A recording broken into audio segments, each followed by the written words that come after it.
Ken, thank you very much. I hope you had an enjoyable long lunch. Aiming toward 5 o'clock. We'll see how we do. Redirect from Ms. Vasquez. Right? Isn't that where we left things? No, I think we finished the subject we had. Well, I thought you were taking lunch. No, like the break we had, and then I came back and said I didn't need a redirect. So we can commence a new subject. It's okay. Oh, sorry. Okay. So we turn that label. Okay. So we'll turn to the next subject that hadn't been deleted is labor relating to generation. And it's all labor except for labor that involves Ms. Witachek, who will be with us on Monday and we hope Tuesday. Did I get that right? Well, she was also going to talk about the labor and operations related to generation. So it's on this topic. Right, but what I'm saying is we will deal with her on Monday or Tuesday. But other than, in other words, there's nobody we can ask about labor? They can answer some things very generally, but the best expert and the witness for this topic would be her. All right, we'll find out what we can find out and then we will move on. Okay. All right, thank you. Thank you. Thank you. Good afternoon, everyone. Welcome back. On labor and operations and maintenance, we will begin, and I believe the gentleman from Genera may be able to answer this. We've been talking extensively in part on the LTSA matter, long-term service agreements, and if the new peaker units and potentially other Genera operations are or will be covered by LTSAs, as there have been clarifications from Genera indicating that some O&M expenses are LTSA, and these cover OEM technical support, etc. Why does Genera believe that it requires an increase in internal labor funding if it's also employing these LTSAs? The record, we're going through contract negotiations with the union, and based off of the requests that they've made with contracts now finalized, so that would increase the if it's labor cost wise, from that, if I'm not mistaken, that would be where that increase would be coming from. So in terms of, and specifically for LTSAs, can you provide an assessment of the impact on the reduction of headcount when you make the decision to employ an LTSA versus O&M internally? What I can say is we don't reduce headcount because of an LTSA. So the maintenance that is provided in a unit is never done by internal Genera personnel? I believe you're going to be able to see some of the documents that we had shared that talk about the LTSA and the scope of the LTSA. The LTSA is not your daily operations maintenance. It's more related to specific unit maintenance, whether if it's in the peakers, it's specific outages on the unit. It's not daily stuff on the unit. Okay, so to understand what you're saying, LTSAs have zero impact on Genera's need for headcount? Yeah, that's correct. Yes. Is your model of operating and maintaining units exclusively LTSA, or is it a hybrid combination of internal labor and LTSAs? You mean as of what we're doing today?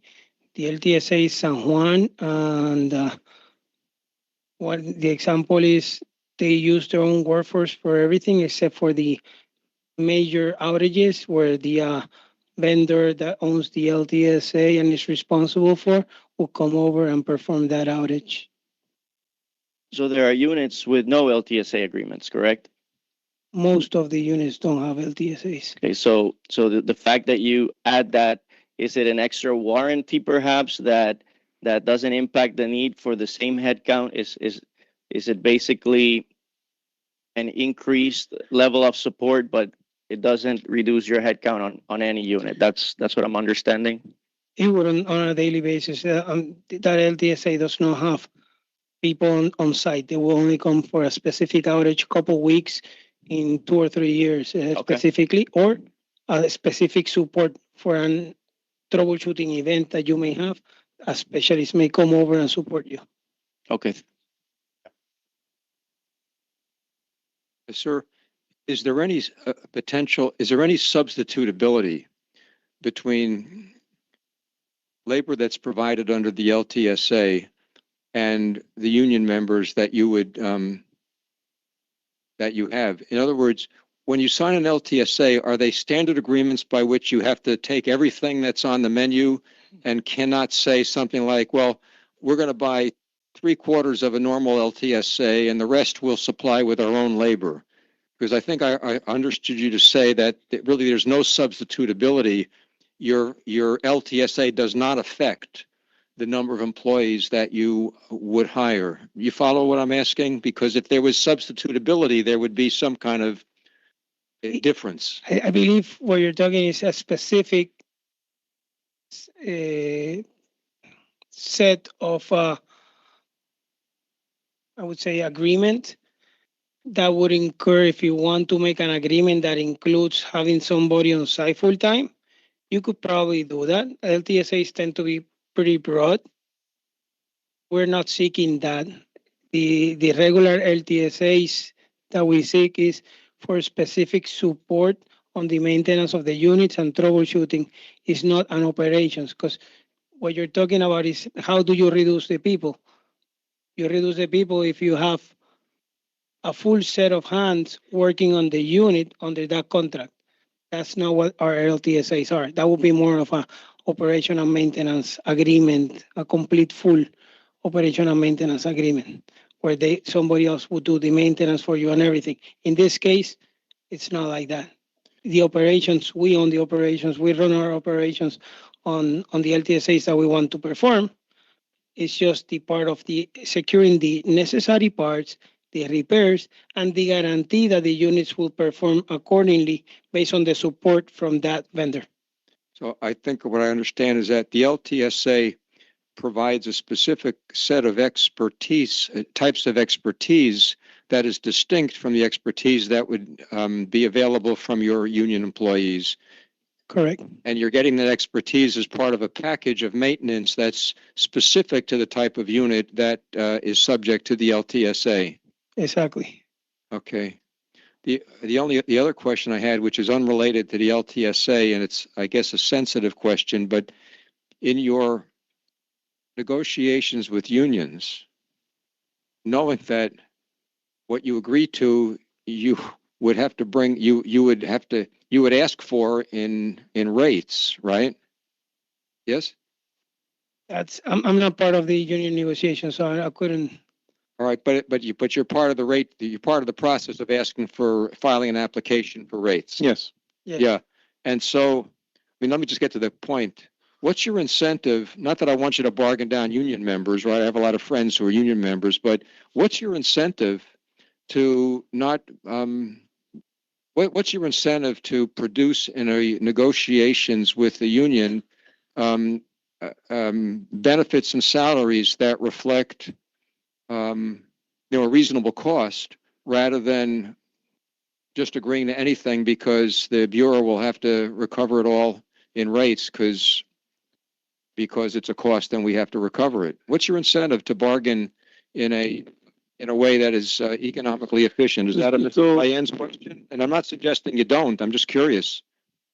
So, Ricardo Bañez, for the record, you mean about the union negotiations only? Yes, yeah, that's what I'm talking about. No, we are compromised, and Genera has always been compromised to work in the most efficient way. I know all that. That's part of your DNA. But Yeah. but what's the answer to my question? How do you identify for yourselves a target that you're negotiating for that you think when you bring it to the Bureau will be accepted as just and reasonable? How do you do that? Well, we compare to probably national standards on the similar industries, and whatever they are asking, we say this is reasonable on the same industry. And if we think it's not, similar to other utilities, we will say no. And that precisely, that's why we've been so long negotiating this agreement with Why? Because the union has a different view of what's objectively appropriate? apparently, yes. Okay, apparently, yes. Okay, thank you. Thank you. So another thing that we've been talking about in this hearing consistently is federal funding and allocation of labor to that area. To Justo Gonzalez expert reports on your Exhibit 83, so rebuttal, and we can pull it up if you need to refresh your memory, but you mentioned Category Z employees and in-house project management funds cover labor hours for federally funded projects. Can you explain what Category Z covers? Jesus Intron for the record. Category C covers what it becomes to manage the grant. Whatever, for example, writing the project, submitting to FEMA, preparing the request for reimbursement to FEMA, and submitting that type of interaction. Everything beyond that, like design management, project management, when a project is in execution, that is also covered by FEMA, but under the project as part of the project management and A&E expenses. Whatever is a minima and all the eligibility aspect of the project, that is CATC. Okay, so in practical terms, if I understand you correctly, in your accounting department, some of your people are federally funded employees. That's correct. So, for example, if the legal department is working on a contract for Tesla, for the batteries, that hour spent by that resource from Genera working on that contract, that is eligible for reimbursement. And proportionally speaking, between your ratepayer funded capital expenses and federally funded capital expenses, you have quite a large federally funded proportion. Is that correct? That's correct.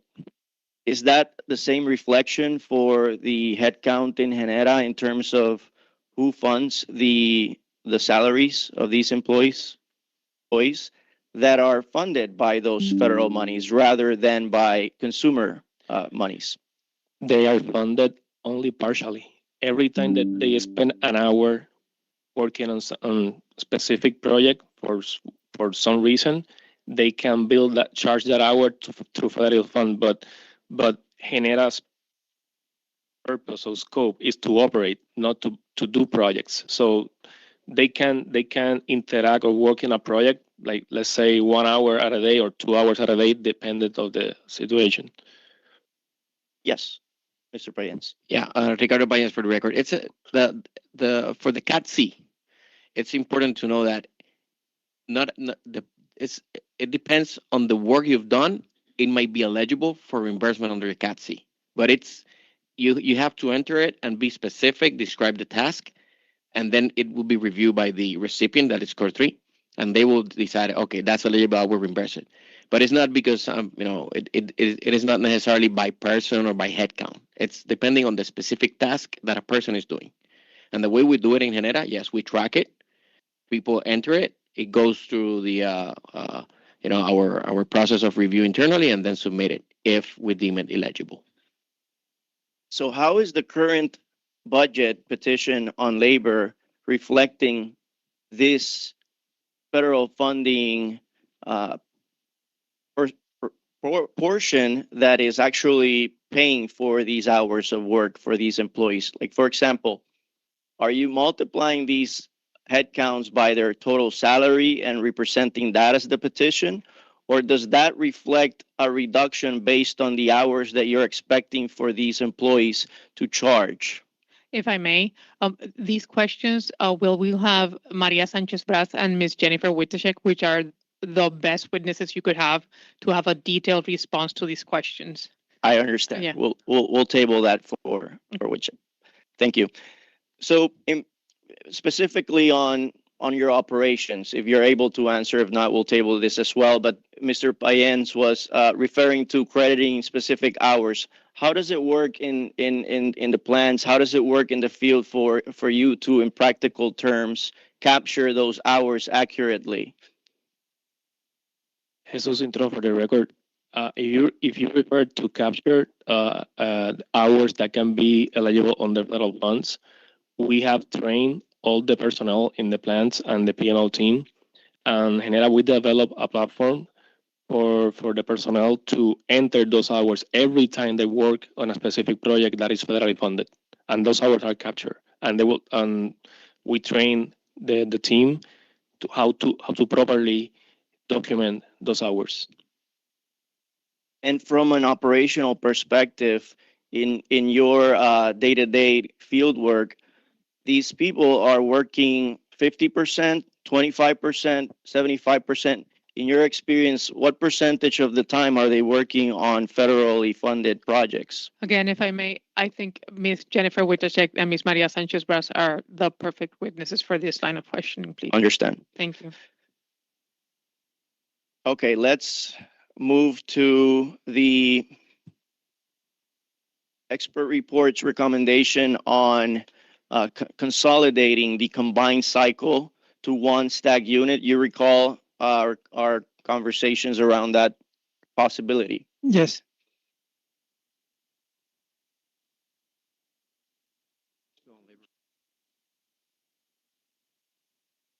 So in terms of the consolidation, and if the Bureau were to accept the expert report's recommendation to consolidate Aguirre combined cycle operations into a single stag unit, what is the specific dollar amount or approximate that should be deducted from the labor budget request to reflect the reduced maintenance work on that section?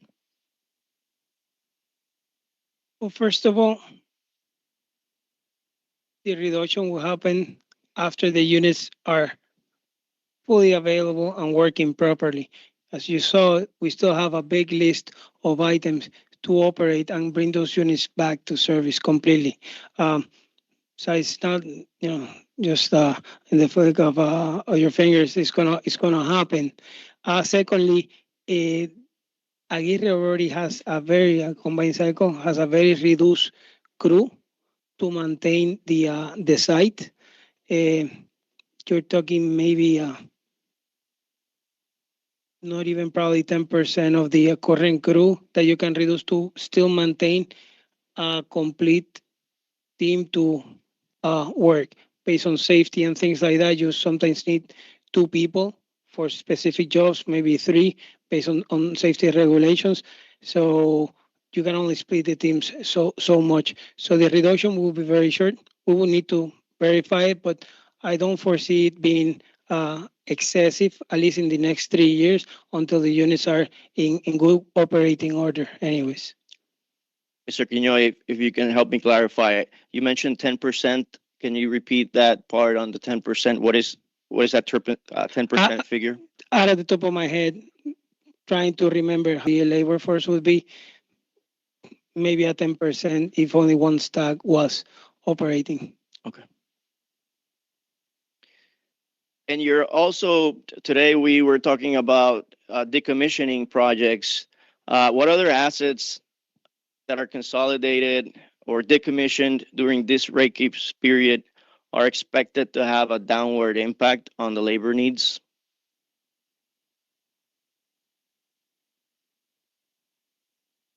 For the peakers, once we get the peakers in, we may need to see if we need to increase depending on the operation of those units, because those are newer units.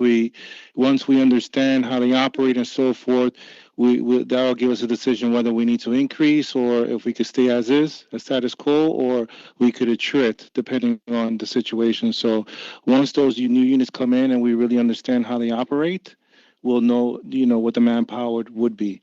But normally it's the same throughout. A peaker unit, one peaker unit would probably have the same crew that we currently operate now, which is around with the same staff that we currently have, we should be able to manage since we're removing those units. So it all depends. Once they come in and once we really understand how the whole setup is and how they need to be properly maintained, we'll know if we need extra staff. As of right now, we're taking a stance as we're good as where we are right now with the current personnel. Okay, thank you, Mr. Scott. Help me understand the reasoning that you just explained. You have new projects coming online, Mhm. and what you're saying is that at the moment when they come online, you'll make an assessment of the headcount need. Yeah, so as they come online, with the analysis that we currently have now, it should suffice for the units that we have.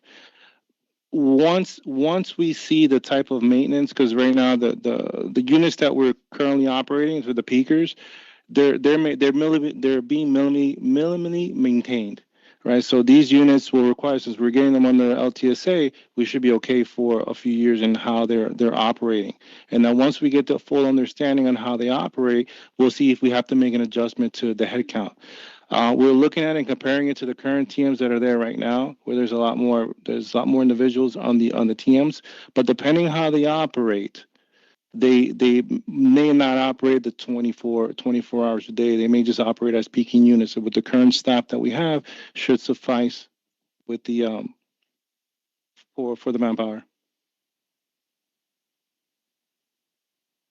We can pull up Exhibit 179. It's an ROI from OIPC of NEPR-AP-2023-0003, which details $17 million for ongoing operation and maintenance of TM 2500s at Palo Seco and San Juan.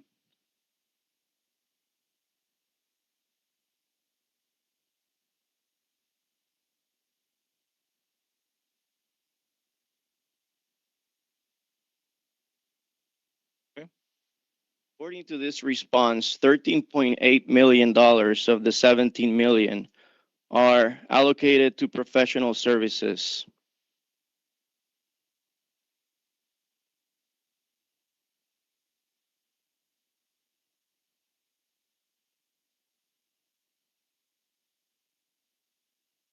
Okay. Can you describe what these professional services are?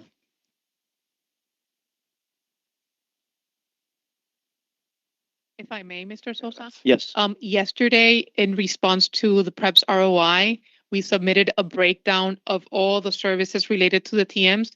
It is exhibit identified as 901, just to make the conversation maybe more productive. Thank you, Council. And that's precisely my confusion. Mhm. So I would like to clarify, because last night when we received the filing of Genera breaking down the TM 2500s, there are 40 employees assigned to this operation for several millions of dollars, and it doesn't add up with this. So we want to get an understanding on how this configuration is working. Yeah, I'm not sure who submitted this testimony, but this configuration has it, since they're operating two sites, right? So there's two sites that are being operated, which is San Juan and Palo Seco. So this does both sites. It just doesn't do one. It does all 17 of the TMs. So there's a breakdown. There's depending on the amount of units, and I don't know off the top of my head how many team members are in San Juan versus how many team members are in Palo Seco. But this is just a breakdown of if you looked at this, well, that's not the same one I'm looking at, but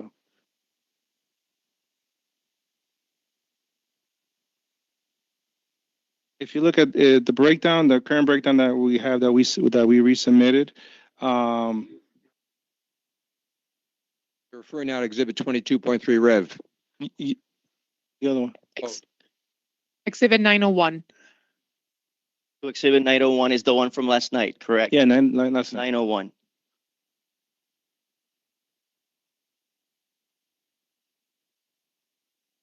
Yes, please. If the clerk can show 901. I think it's actually 901.1 if you're talking about the spreadsheet. Thank you, Brady. Mr. Brady will get to the spreadsheet.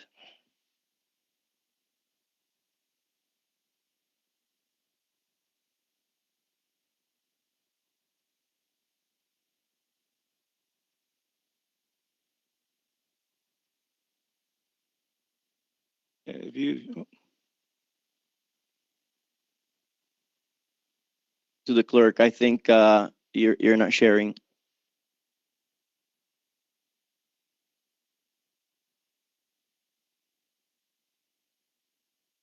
okay, so the breakdown of the 17 million. This is the breakdown of 17 million. There's pretty much the O&M to operate those TMs, right? So it's broken down into those categories: material, vehicle, services, projects, and employees, right? So the first, the material is all the material related to what it takes to operate the machines. That's the breaking down. That's from prior history. So we just kept the same numbers throughout because that's what we're pretty much spending on those units for oils, for water treatment, for consumables that they're operating. Numbers is the professional services also, which is equipment rentals, anything that it takes to operate those units. Again, we use the same figures we use because was pretty much just what worked. And they really haven't fluctuated as much. If you look down towards the projects, that's the minor maintenance that's being done on those units.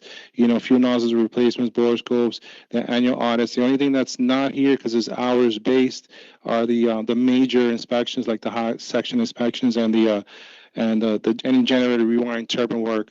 So whenever those do come on hours, and we would budget for those. But until then, right now, this is what it takes to operate those machines. And as for the employees, since they're contracted employees, so they're pretty much at roughly around the same rate as our current employees are. But they do have the one thing about these contracts is when it got turned over to Genera, we took over the legacy contract as PREPA had it before, and these individuals had certain skills and maintenance skills that the individuals that were currently employed with PREPA didn't have, right? So until we get those skills integrated to our teams, then we could work maybe something else. But currently, that is the progress. But that's pretty much how this spreadsheet is broken down in the breakdown of the 17 million. I think the numbers are a little bit off. It all depends on when these were submitted. Thank you, Mr. Scoot, for the clarification. And in terms of employee headcount, I'd like to turn to Ingeniero Justo Gonzalez. I'll give a minute for translation to devices.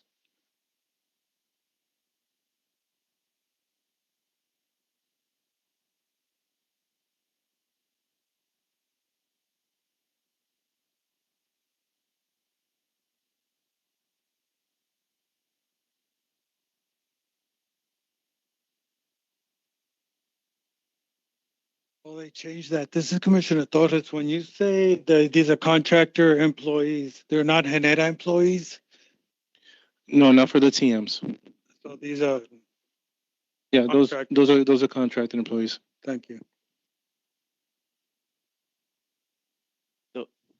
Mr. Sosa, if I may, this part of Engineer Gonzalez labor and operations testimony, that would be the testimony that Jennifer Wojcicek would be responding to. Is there any possibility that this conversation could be had on Tuesday? That's a possibility, but specifically for this questioning, Okay. I'm looking at the reasonableness of headcount for operations, and so I think Thank you. it's more of a technical matter than. That's perfect. Thank you.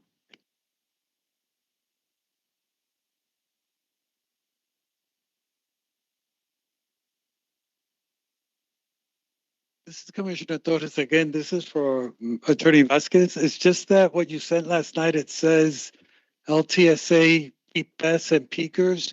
I didn't see peakers. Maybe I didn't see it right, but I saw the best contracts, but I didn't see anything for the peakers, the LTSA for peakers. Maybe if someone else saw it. No, there aren't any current LTSAs for the peakers. We did submit a confidential documents related to draft proposal discussions. I think any discussion related to that could be had in a confidential panel because all those documents were submitted confidentially. But we did submit documents responsive. There aren't any contracts. Okay, no, in it's place just for since the label said LTSA best and peakers. I was waiting for to see a peaker there. Okay, thank you. Ingeniero Justo Gonzalez. And sorry, one second before going to this, it's just I heard these are contracted employees. Yes, sir. Okay, so because I see here beneficios marginales. Is that something that contracted employees receive? Ricardo Baños for the record. Remember, this estimate for the future is that Genera, it's considering the option of, as he said, training in-house employees to do this work rather than continuing with the contract. So we made the evaluation. The numbers are pretty similar under the services contract. And that's, if you see the breakdown, it will encompass labor costs plus all the materials and, costs associated with performing the work. So that's why we have to, put in, let's say that we have to bring the employees in. Well, then it's fringe benefits, all that will apply. So what we wanted to compare is apples to apples, right? So Thank you. Well, how much do you pay the contractors then? sorry, Torres. How much because this is 2026, I believe. I have a budget. No, How much are you paying the contractors if they're not employees? It's pretty close. The number, it's probably $10,000 or $15,000 less or more. Okay, It's how many pretty similar. contractor people are? Because you say 40 employees, are they 40 contractor? They have. We believe they have a little more, right? Yeah, I think they have a little bit more than that. But it's between it's the contractors and their support staff and so forth. So it's the people that they have to operate those units. Okay. Ingeniero Justo González, usted en su reporte experto incluye recomendaciones sobre labor. Esta hoja de Genera llegó en la noche de ayer. ¿Tuvo usted alguna oportunidad de evaluar esta hoja?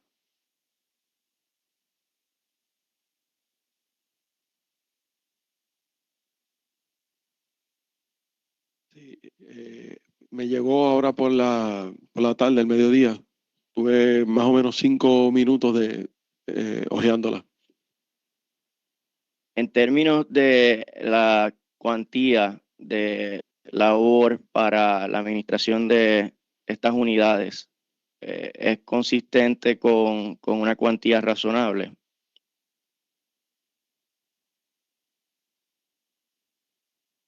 Sí, en términos del personal que ellos tienen, esto dependiendo del tipo de operación como ellos la van a hacer, no sé si el sistema tiene un Energy Management System o si tiene los control rooms, los cuartos de controles son independientes en la manera de operar las unidades, pensando que sean 14 unidades, 4 localizadas en Palo Seco, 10 localizadas en el área de San Juan.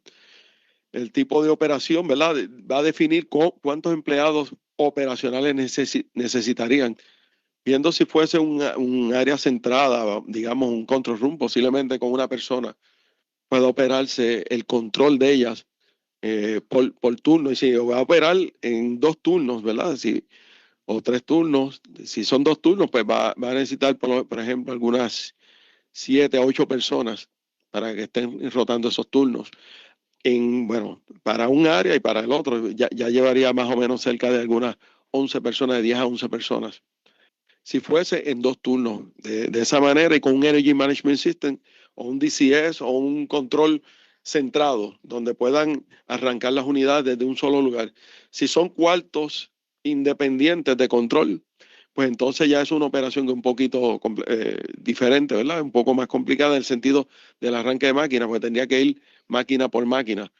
Y ya posiblemente requeriría unas cuantas personas más en términos de operación. En términos de mantenimiento, ¿qué podemos ver en mantenimiento? Ok, hay mantenimientos que son rutinarios, que son los mantenimientos mecánicos, mantenimientos eléctricos, de instrumentación, que eso conlleva, vamos a empezar, ¿verdad?, a definir. El trabajo mecánico puede ser desde trabajo con el aceite, en el sistema de aceite, si hay que cambiar aceite, si hay que purificar el aceite, y sistemas que tienen integrado una planta de purificación de aceite, o para reemplazar el aceite de un lugar al otro, pasar tanques, para traer la oportunidad de transferirle el aceite nuevo. O sea, y se puede hacerse con un mecánico y un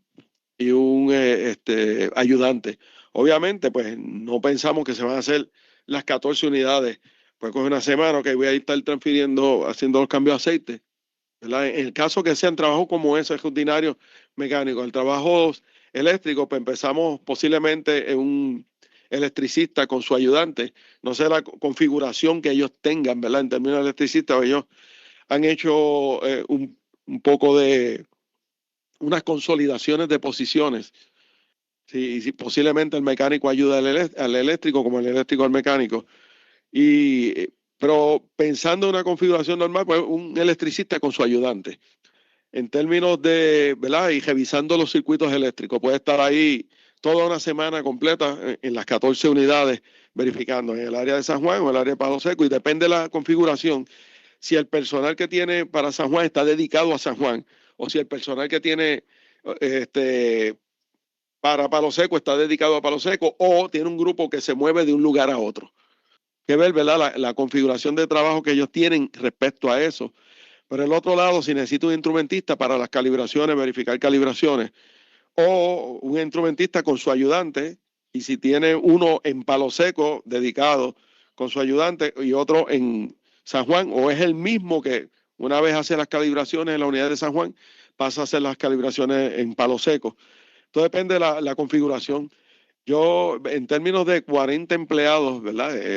Lo veo un poco alto dependiendo, obviamente, de la configuración que sea con un Energy Management System, pues ya lleva una configuración centrada en un cuarto en términos de operación, más el que está verificando en el field. Pues tengo un operador en el field verificando las unidades y el operador que está en el cuarto de controles.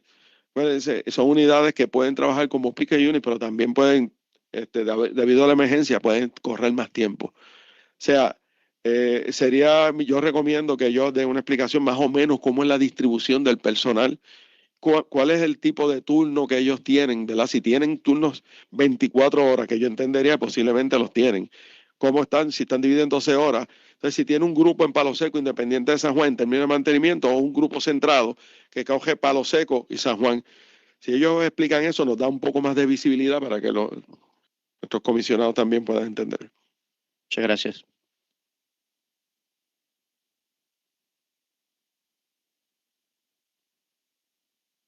Mr. Quinoy, Mr. Scoot, Yeah. is that something Yeah, that you're able to provide? It's a great question, great concern that he has, especially on the configuration. So each of the TMs have their own little control room. So they're all individual in San Juan. The same thing in Palo Seco. Those TMs usually run not 24 hours a day, maybe like 17 hours a day. So they actually work a rotating 12-hour shift. So there's two crews between 4 to 5 employees on each crew, right? So an average of 16 to 20 per crew, per site, right? So when you work on a rotating shift, you have to make sure you have enough coverage. The ones that we run, the ones that Hanetta run, what we did was we don't have them rotating, but we staggered the shift so it could accommodate some maintenance and the time that they're running, right? Minimize overtime and so forth, so we get maintenance and but we operate ours with there's 4 crews of about 3 people each, right? Because the control rooms are together. In Palo Seco, some of the units have the same control room, right? So it's easier to jump from one unit to the next, right? So that's the biggest difference. The you know, when we look at the new TMs that are coming in, it may help out with the manpower. This is the reason why, you know, we're only looking at the 40.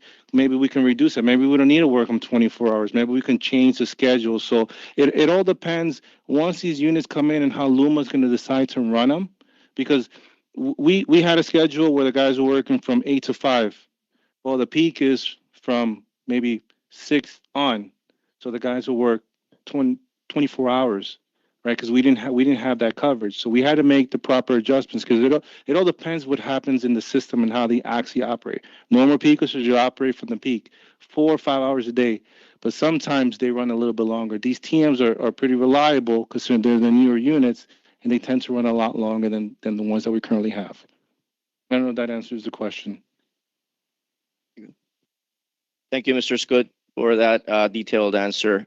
In terms of your rebuttal, I'd also like to inquire about your statement on the percentage of headcount. You mentioned that Genera is consistently 12 to 14% below budgeted headcount. You also acknowledge a nationwide shortage of skilled technical workers,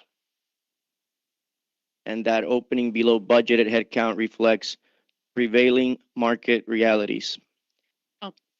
Mr. Sosa, these would be questions that would be better for Jennifer to check on Tuesday. Okay, I understand that Yeah. that was their testimony though, but yes, we can wait for that.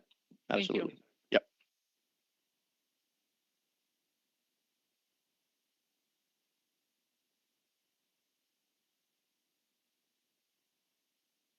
Those will be all my questions.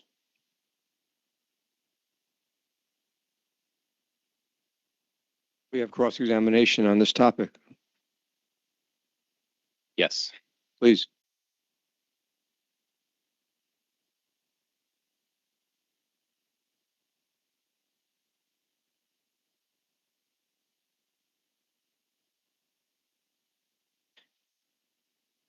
Okay, so for the record, Corey Brady, Weil, Gutschel, and Manji speaking on behalf of the bondholder interveners.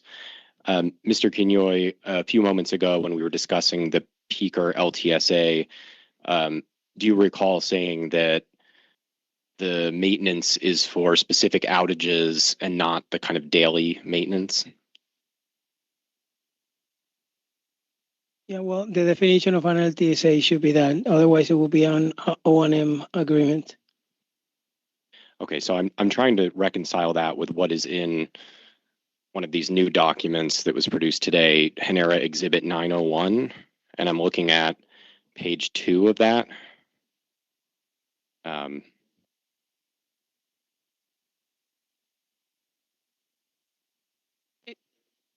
don't think it's confidential. It's Is it the breakdown for the TMs 2500?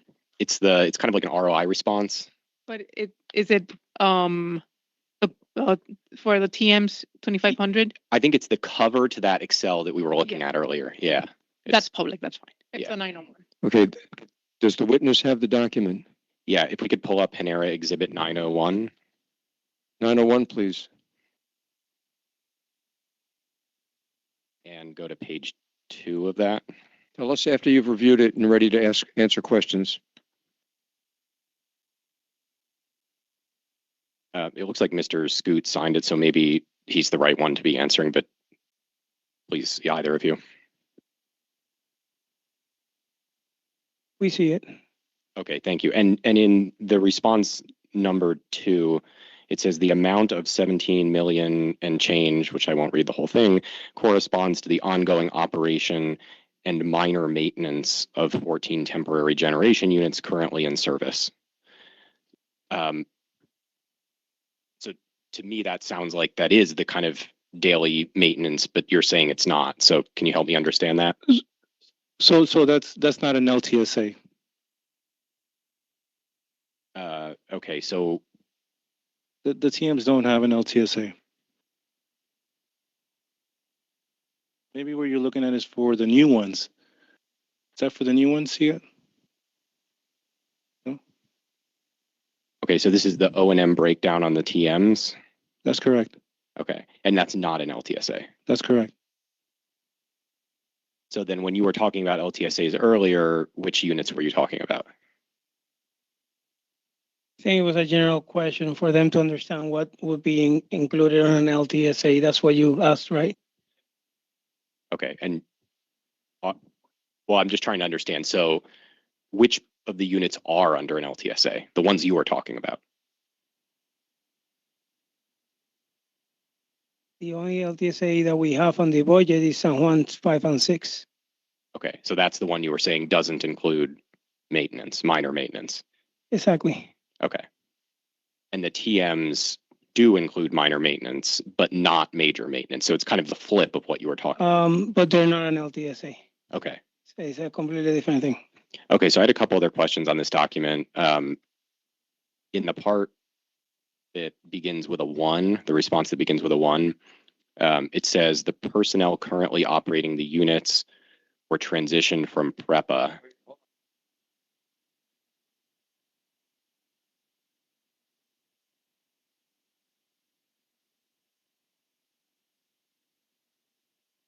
Yes. Oh, yes. Yeah, I have the same habit when I'm reading a document, thinking that everybody can listen. Okay, go ahead, sir, with your question. Yeah, and just, I guess, just to ground it a little bit in the background here. So for these TMs, it's not an LTSA, right? You just said that, but it is outsourced services. It's not Genera employees doing it. That's correct. Okay. And is the difference there that an LTSA is with the OEM, whereas this is with a vendor who isn't necessarily the OEM?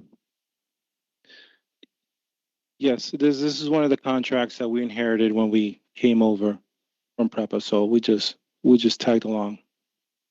Okay. And is that the main distinction between an LTSA and a vendor situation like this? I'm just trying to get it straight here because to me they seem kind of similar, but maybe I'm missing it. They're not similar because the vendor is specific to the unit and they guarantee the parts, they oversee the parts, they have their own labor, their own performance. With this contract, they have to get the experts there to be the any of the professional service they're bringing them in on the side. So it's a little different than a standard LTSA with the OEM. Okay, but either way, you have a third party who's dealing with the work on these units primarily in Genera. That's correct. Okay, so then back to my question, and I'll try to read more slowly. Sorry about that.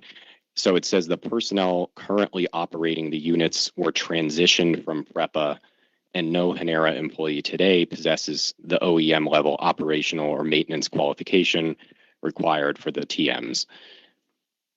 That's correct. What do you mean we're transitioned from PREPA? What does that mean? That's the contract. The contract was in transition, so they came under PREPA's authority when PREPA, whenever the TMs came into play, that contractor came with them. So we just inherited everybody that was on that team to us.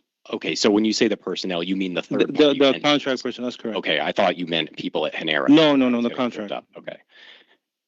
And then in the next paragraph below that, it says about halfway through that paragraph, the company, I assume the company is Genera, would still be required to outsource the technical support, engineering services, and maintenance activities, as these functions must be performed by OEM trained specialists under the manufacturer's protocols. So what do you mean by must be? Who's the party making that a must be? If that makes sense.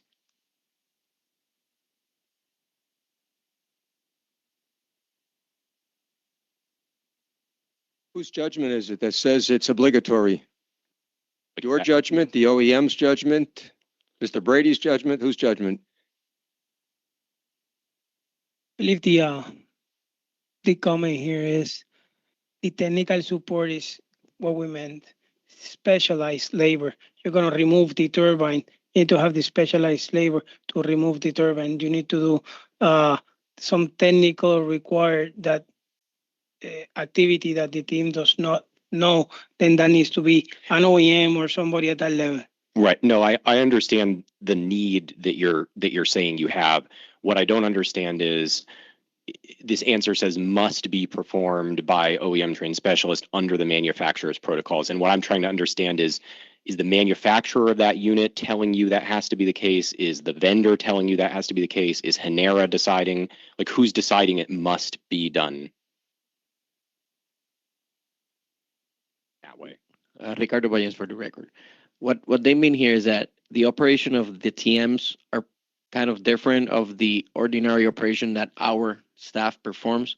So the assumption here is that if Genera was to operate a TM2500, we will have to train our staff, give them the appropriate training as recommended by the manufacturer to be capable of safely operating these machines, because these machines were not the machines that PREPA internal employees were used to operate. So, and as you know, PREPA's employees that are the ones that are on our payroll, it's different from the contractor's employees. But who decided that it has to be must? Must implies an obligation. It sounds like it's your judgment that the must is not coming from a contract, it's coming from a professional judgment of the Genera officials. Is that correct? Yeah, so when Okay, that part's all he's trying to add. yeah, no, I don't know why it slipped my mind, but yeah, the must is, since we have a third party operating it, we want them to have the people who's going to maintain those machines have that specific OEM trainers are reliable. That's the must comes from your judgment. The must comes. You must speak the truth, not just because I told you to, because that's the way your mommy and daddy raised you, right? That's right. Okay, got it. It's your judgment. This is Commissioner Ramos. I understand that it requires a specialized training to operate these units, but Genera does have these units in other sites, correct? These type of units? No? No, we don't. Those TM 2500s. No, we don't. We don't have. We have weird frame fives. The Palo Seco ones are frame fives, and the Mitsubishi FT8s, the mobile packs. So these are a little different than what we currently have. They're combustion turbines. They are, but the configuration is different. So it's not the same procedures. We won't have the procedures for them and so forth. Okay.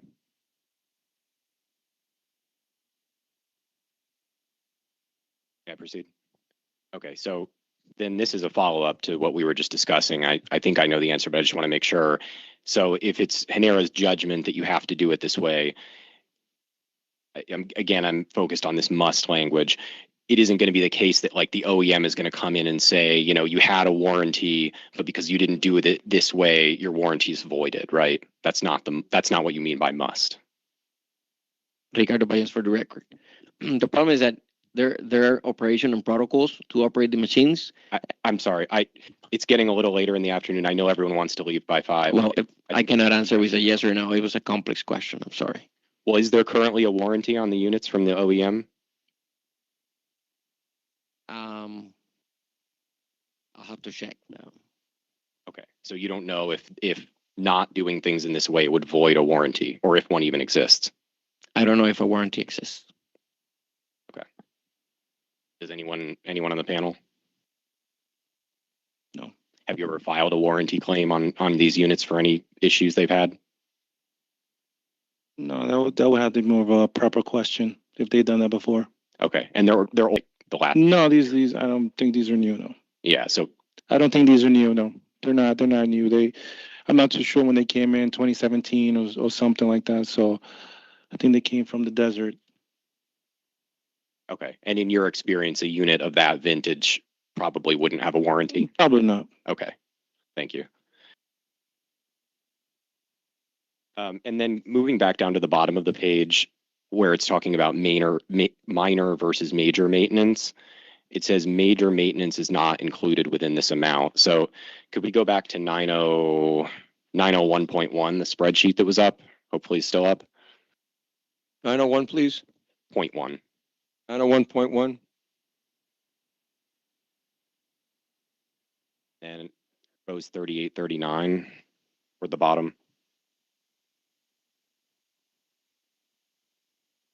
So where it says, if hopefully you all are there, where it says hot section exchange, gas generator, $3 million each, and then major inspection, $7 million each, would that be the major maintenance that you're referring to there?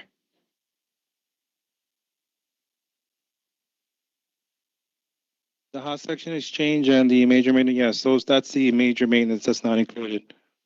Everything else is.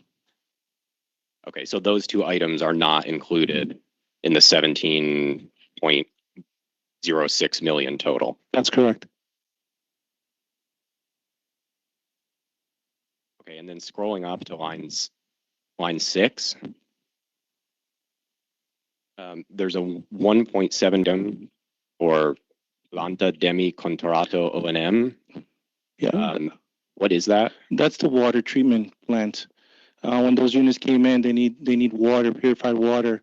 So the San Juan plant couldn't produce, so we have to rent some trailers from a company so we could process the water for those units.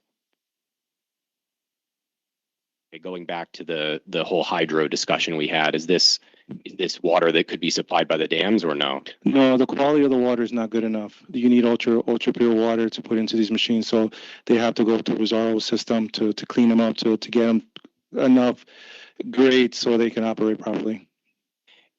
So you said it was a rental situation, right? And that's correct.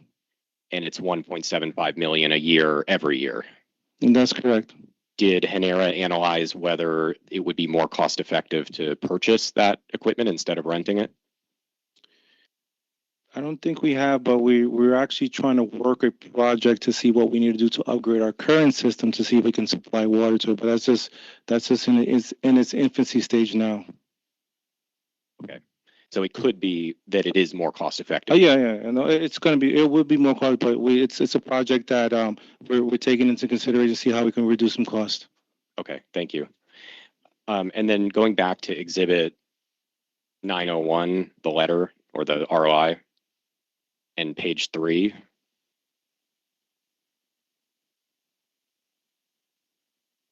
In the response that begins number 3, it talks about a $13 million project for Palo Seco ultra low sulfur diesel. I think that stands for tank piping connection requested under the PMO budget. Do you see that?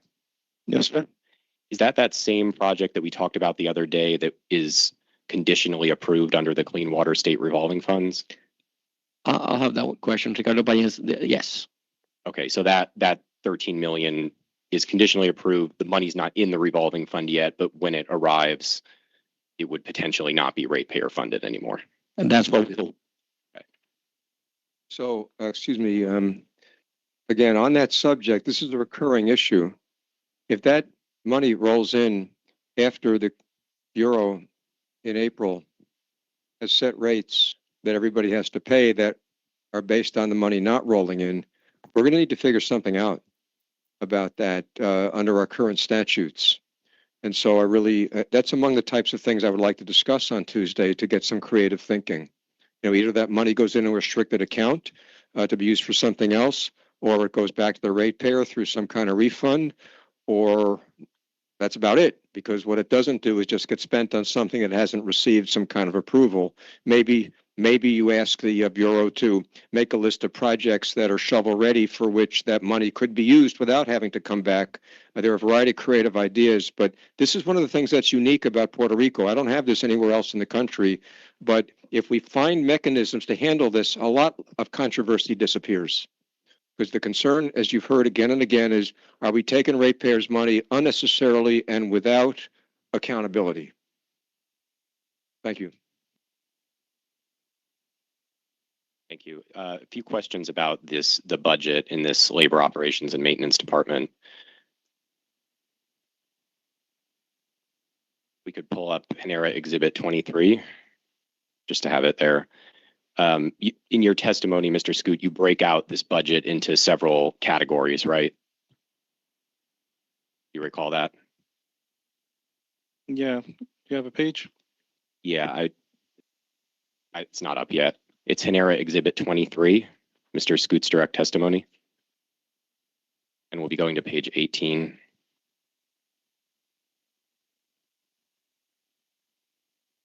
And while that's coming up, fair to say one of those categories is transportation and per diem. Okay. And that's a flat $1 million per year in both the optimal and constrained budget scenario, right? Yes, sir. I'm just trying to understand what that actually consists of, given that it's flat in both budgets and across all years.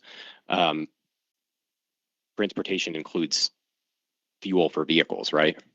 It includes a little bit more than fuel. If we have to house an employee when we move them around the sites, this is one of these costs that we try to minimize. We had a fleet of vehicles come in, so some of the vehicles a little bit better now. So we made some changes on how we bring employees back and forth through sites. So some of this is covering because this revolves for all the sites, right? So we're looking at how the costs between sending the employees and the travel and their some of them are union members, so we have to pay them the per diem and the meals and so forth. So when we just pretty much did a cost average of what we were and said, okay, let's just reduce the sum. Let's see if we could just try to minimize it and keep it under this budget, because it's usually over the $1 million mark. But we're trying to do things differently in how we're structuring our organization so we can just reduce some of that cost. Okay, so you're saying the 1 million is kind of an aspirational level. That's correct. You're Yeah. a little above that. Now you're trying to shoot for that. We're trying to shoot for that. Okay. Okay, and then similar question about the utilities and rents category. I also noticed that was, a flat number, 17.9 million, and it's also the same across the constrained and optimal. So maybe you can help me out. It's the same. It's usually if I'm not mistaken, it's utilities and rent. It's just the water bills, the electric bills, and so forth. So, but we're trying to put things in place to reduce the consumption, especially for water. Water and leakings and so forth. So we're putting stuff in place. So we're shooting. I don't want to shoot the budget high. I want to keep it low so we can see. I want to know where the money's going, especially when it comes to water consumption. Right. So, because of the leaks that we currently have and the repairs that we want to make, we made an assumption, okay, if we fix some of these thumbs, then we could reduce some of these utility costs. Right. So keeping it flat throughout just makes sense, and we'll know whether we made the right decision on the budget costs. We just can't speculate that it's just going to keep going up throughout the years, because the idea is not for it to go up, right? It's for us to be a little bit more efficient and for it to come down. So right. That's where it is. That's where you see it flat. Okay, so notwithstanding that, of course, your water consumption is going to fluctuate like everyone's does, you're saying maybe you underestimated in year one, but you're hoping to meet that in later years? Yeah, when it comes to utilities, especially power plant, we monitor water all day to ensure if we have a leak or not. It's one of the reasons why sometimes we have to take units off, because we're just using up too much water, which is going to bring that cost up. So with the active repairs that we're trying to make, we figure that, okay, if we make these repairs, we could reduce some of this consumption, right? So that's where it goes. There's no direct science when it comes to figuring out your utility expenses. Okay, but I guess what I'm trying to get at is, you're saying you're trying to get efficiencies, make it better, use less water. So is the 17.9 million, that's like based on the target you're trying to hit? And then in year one, if you don't actually hit those efficiencies, it would be over this amount? No, it's a little bit more than just a target, because we looked at how we ran, how our run rates were year after year. And Maria could probably give you a better number, of how that works. But we looked at our numbers and basically we said, look, if we can make some adjustments, we can get to this target, right? So going over, I'm pretty sure we probably won't go over, but the whole aim is to always be under the budget that we currently get, so we could keep reducing. Okay, so let's say, you do achieve these efficiencies, you fix the leaks, you use less water, and then in fiscal year 27, you actually come in under this. Would you adjust your budget to account for that? Or Of course I would. Yeah. Okay, so this is sort of provisional in your mind, and if you do better, it'll come down. Yeah, that's our goal. Our goal is not to waste more than what we need. Excuse me, can I just do the opposite for a second, please? So maybe just a question for Ms. Sanchez Bras. So if they overspend relative that year, where are they getting that? They still have to pay the water bill, right? You don't want the water cut off. They're going to pay that bill. Is this where the 2% reserve contingency thing comes in, Ms. Do you know, Mr. Payens, or is that a Ms. Sanchez Bras? Ricardo Baez for the record. I don't know for sure. Okay, Probably let's it's make- going to be. I'm going to put that on my questions if you would also, because again, this is not a cash operation where they take it out of their piggy bank. So there's going to be variations one way or the other. We know that, and they're not necessarily going to balance out perfectly to zero. So what I'm curious is, does some other thing get cut, or is that what we have the 2% contingency for, and how is that recorded? Thank you. The other question I had about rentals is, it sounds like there's some rented facilities within this line item. It's not all water. Right, because it's written as utilities and rents, so that's why I'm assuming there's something else there than just the utilities, right? Yeah, facilities. Yeah, there's some other rental facilities. Yes. Where we, staging areas where we have to rent items.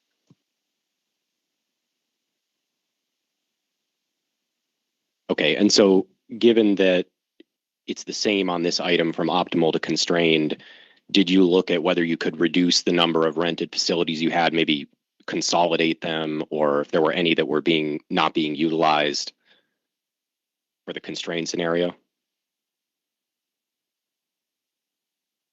Ricardo Baez for the record. Most of this cost will be, as he mentioned, water consumption. We pay a lot of.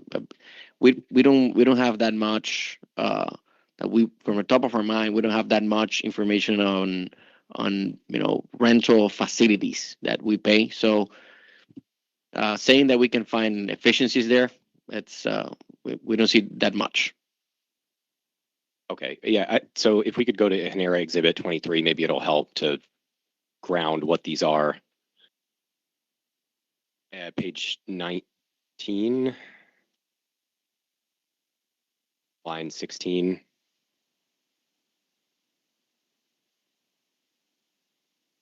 And so it says rent-related costs cover essential facilities such as office space, warehouses, and staging areas, which are vital for storage, coordination, and execution of maintenance activities. So does that help you remember, what the rental facilities are that we're talking about here? Yeah, yeah, and these are like, again, these were probably small dollar items when it comes to warehouses. If we needed some staging areas, if we had outages and so forth, we needed to rent Connex boxes and so forth to store material, right? So that's rental. The office spaces is we try to build contracts for our vendors to come in. It's easier for us to pay for a little office Connex versus having them pay charges double for it. So those are the small minimal, trying to figure out how we can get some savings and not pass it on to the contractor, charging us double for it. Okay, so but you did, in answer to my question, did you or did you not look at the possibility of consolidating when you were doing the constrained versus optimal exercise? Ask an answer.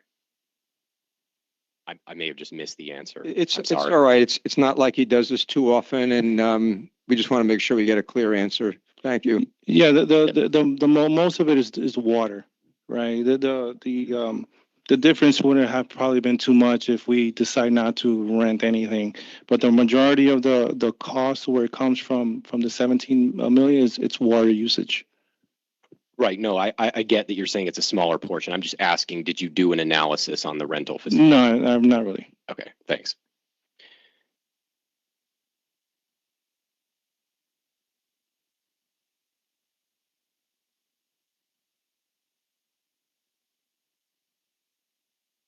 That's all I had in this area.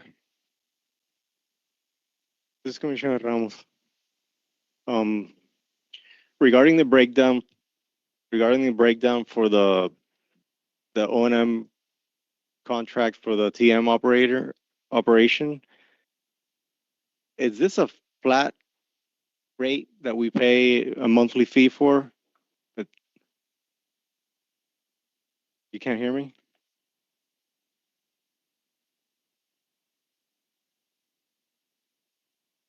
Sir, would you mind repeating the question? Sure. Regarding the TM O&M contract for 17, well, this breakdown's for 17, the petition's for 19 and change. First of all, do we have a proposal for the operation of the 17? And that's where we got the $19 million petition from?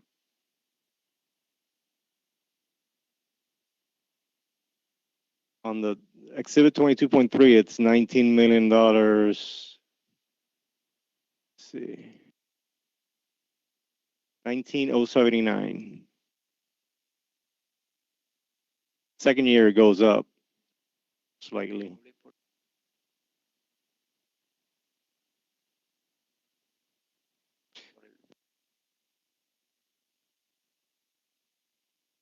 Commissioner, if I may, can you give us the Excel line?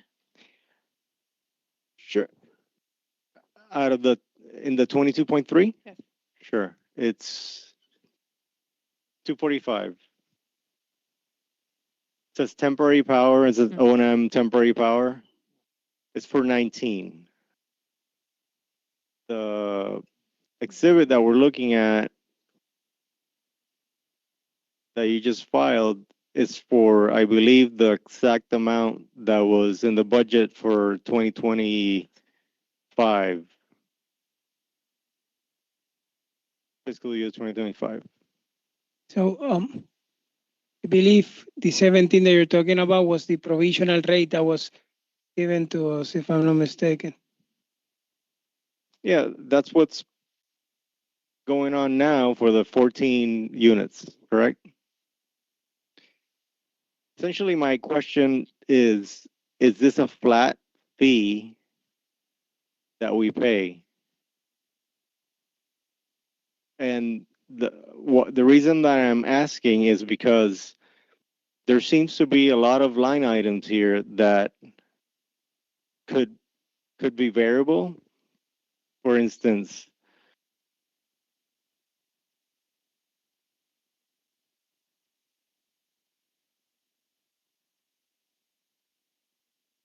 crane rental, $100,000.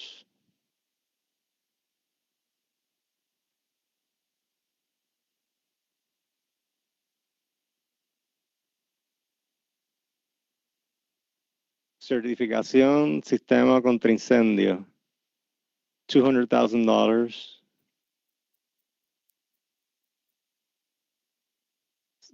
I guess that could be a yearly certification.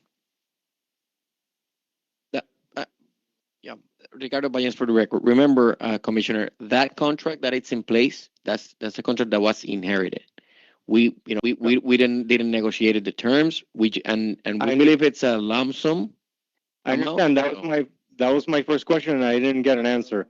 It's a flat fee that we're paying monthly, and that's what includes. That's what I believe, right? Unless they believe otherwise, that's what my understanding is, a lump sum. Okay. Because it seems like there are items here that could be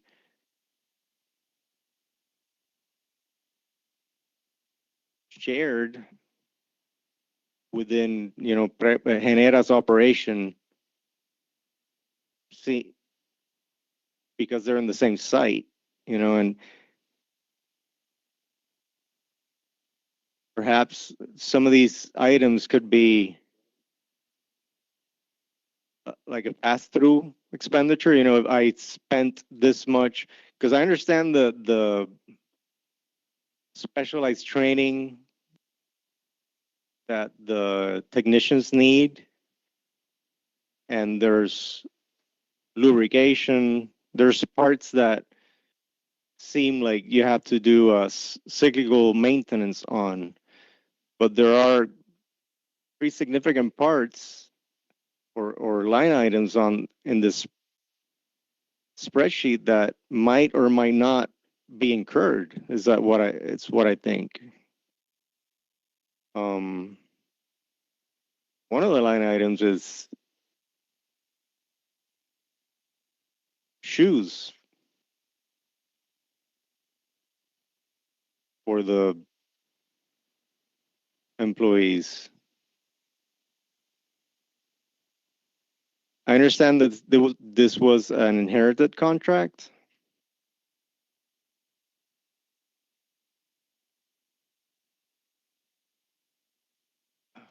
There's a line item here for $7 million for consumable parts. So that's regardless if I consume or I don't consume the parts. If it breaks or doesn't break, I'm paying $7 million a year.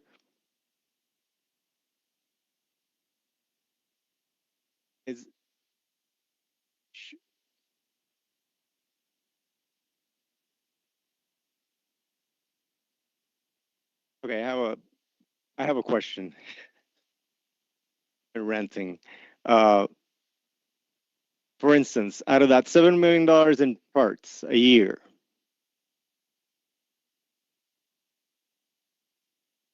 if something breaks,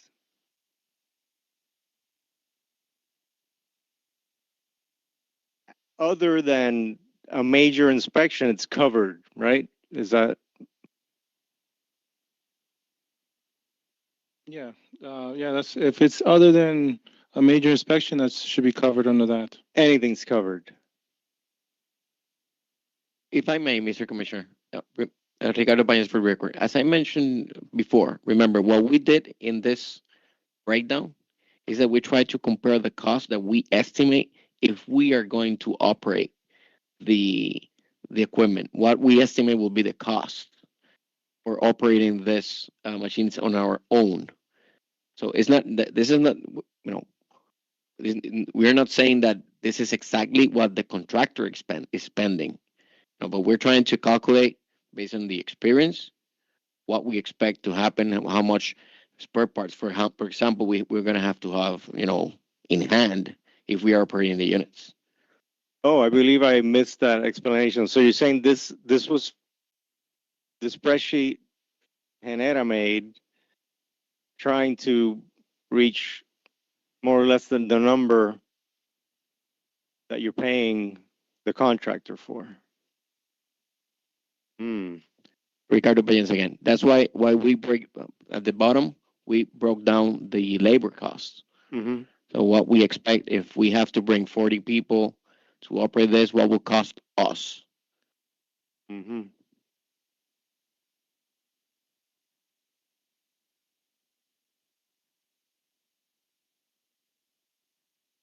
This is Commissioner Torres. So you're saying you pay exactly the contractor now, 17,079,376. Well, how much are you paying the contractor yearly? That contract you inherited. It was there was a difference of 15,000, I think, from what I saw in the 22.3. There's a slight difference. And their proposal, does it have a breakdown, or the contract doesn't have a breakdown of what that includes? No, I don't think so. Maybe I cannot remember it. Can we request a copy of that contract in this docket? Remember, it's a contract we inherited. No, that's fine. We cannot get into the details of the contract. We're just operating it. No, that's fine. But I think it should be in the docket. Well, isn't the contract renewed every year? No? Who runs that contract in Genera? Because I just feel we don't. Who's in charge of that contract in Genera? Of making sure the contractor is complying. Well, the operation that it's being done, I think. Getting how they get paid and so forth, I'm not too sure. We know when the units run. We know We know how much hours they operate, and obviously we pay the bill. But how they do their internal work is their job. But obviously we do know how many hours they have run and the fuel they used. That's the part we know. Yeah, they're getting oversight from Genera or personnel. They get oversight by one of the managers, but all the intricacies of how they're contract. That's why we want to try to transition and do it ourselves, right? So we could have a little bit more control of what's going on. So how long does the contract last? I have to find out. I'm not too sure. Why don't we find that one out, okay? Okay. So we know how large a concern it is with respect to the revenue requirement. Because what I'm gathering from what you're saying is there's absolutely no discretion about this in terms of what the Bureau can do about it. It's a contract that's in place. Unless there's a breach and you're going to go sue them, you got to pay the bill, and then the ratepayers have to pay for it, right? Correct. Okay, so let's just find out how long it's going to last so we know when the commissioners need to start worrying about its replacement, okay? And we'll make that a late file. Yes. Is that okay, commissioners? All right, thank you. Commissioner Ramos, anything else? No. Mr. Brady, will you finish, sir? Yes, with that topic. All right, thank you. Would you like to do some redirect, Ms. Vasquez?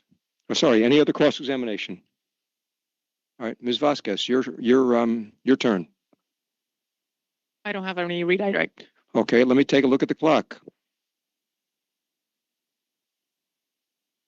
We've been going about an hour and a half. Give me 1 second, please.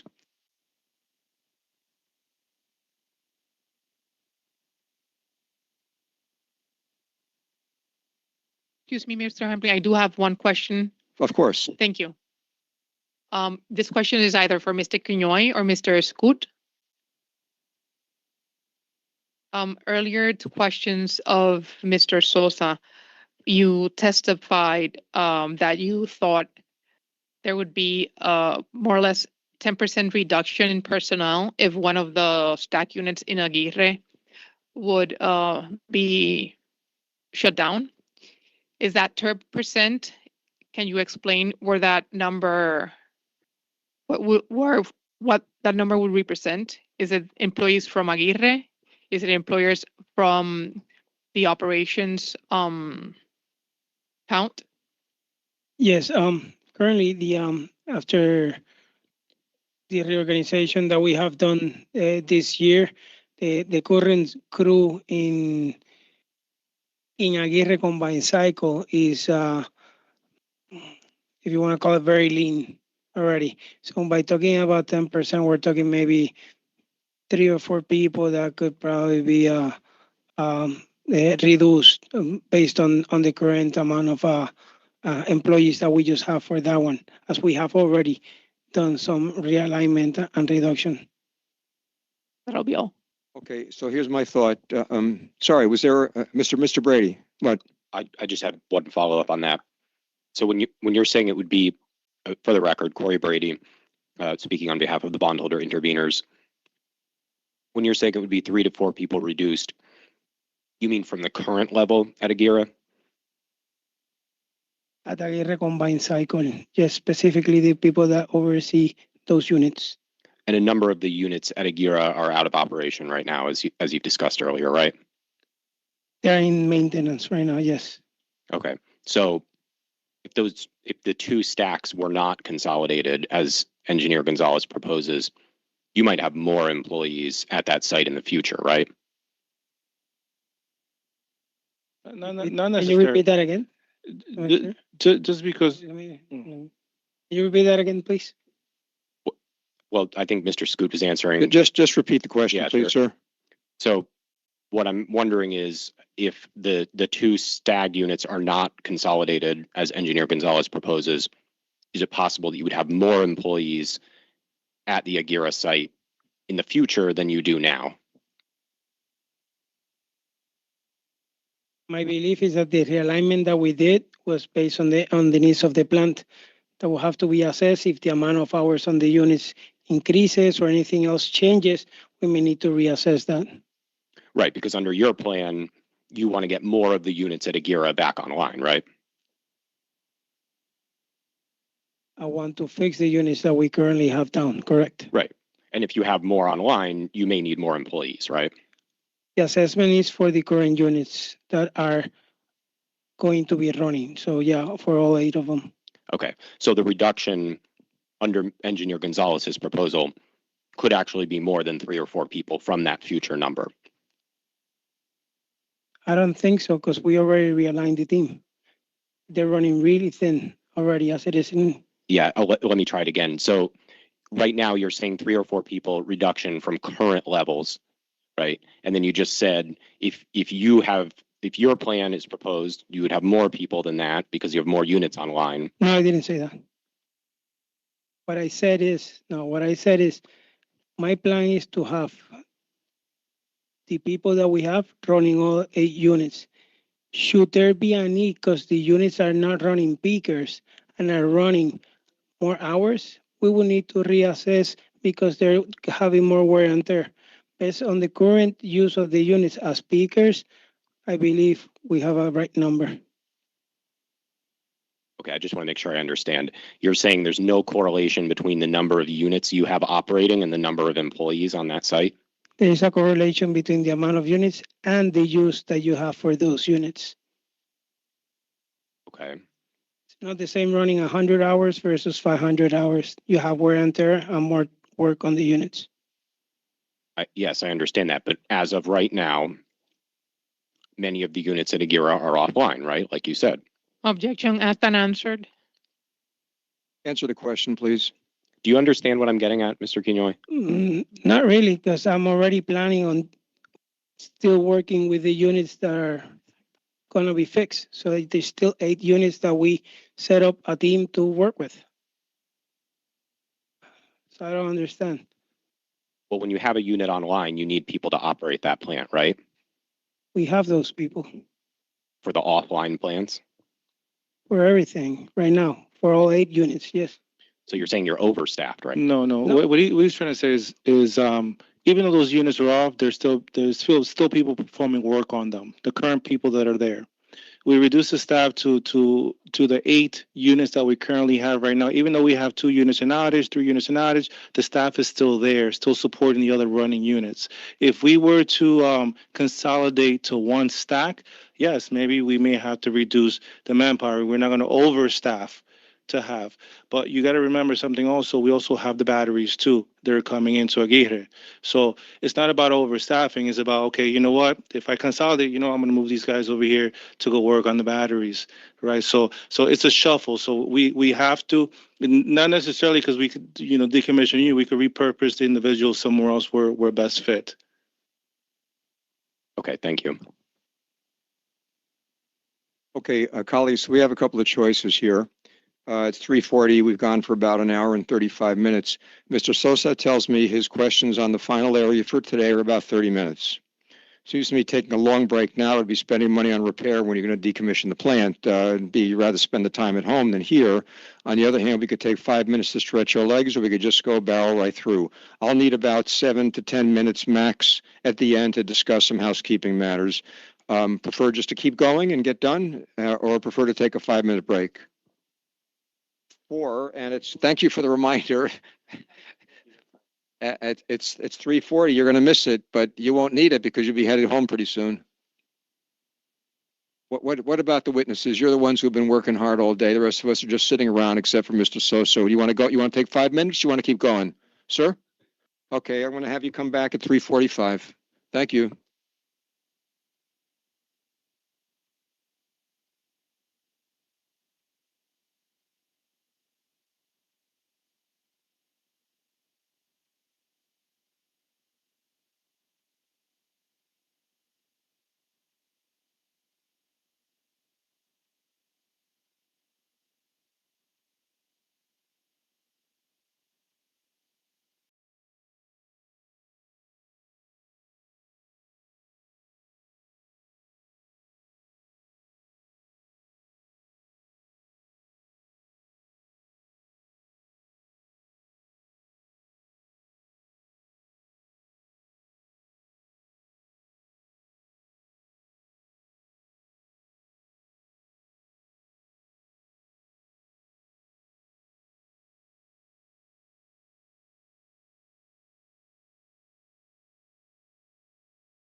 you. Everybody ready?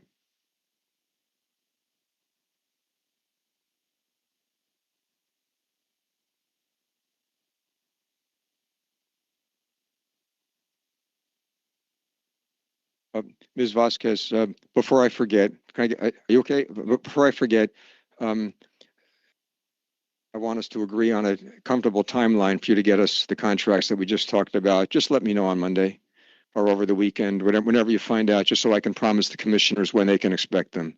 Not trying to rush you. We just like the certainty. Okay? Thank you. Everybody ready? What are we doing now?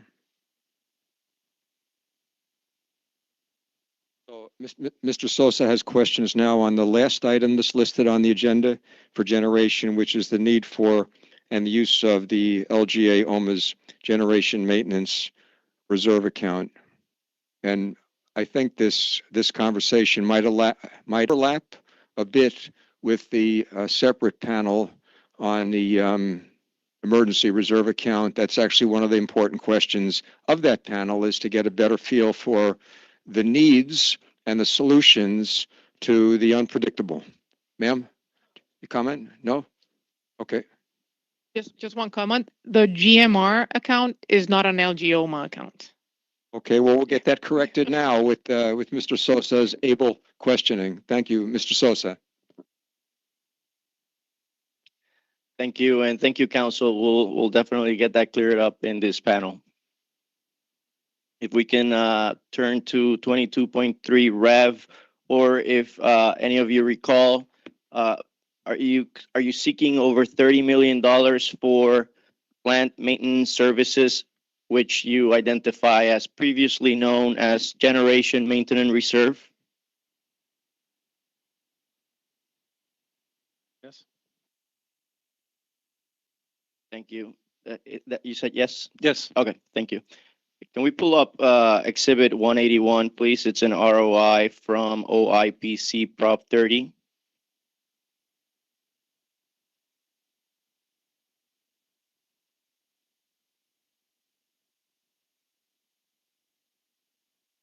And while they pull up the exhibit, can you walk me through how you came up with that dollar figure for this account? Basically, that 30 million, 30 some odd million, that's pretty much divided into all the sites. The legacy units are running anywhere between 4 to 7 or 8 million dollars on GMR, depending on the services that they require to operate. So, it's pretty much, it's broken down into scaffolding service, refractory service, professional service, as in tax for INC, electrical, mechanical, the skills that we currently don't have, maintenance on units, housekeeping, grounds controls, pesticides, anything that you can think of, controls, support, any type of repairs that we have to do that's outside the scope of the current employees. So it's pretty much all the general maintenance and some of the preventative services that we have. That's where those funds get charged to. So you're talking about anywhere between $4 to $8 million operating budget for each of the units. So this is consistent with the ROI response. If we go to the first page of that ROI and the last paragraph where you mentioned that these are to pay for day-to-day operations. That's correct. That doesn't include labor. Okay, and if we can pull up the Energy Bureau's December 8th, 2023 resolution and order on the docket for MI 2021-004.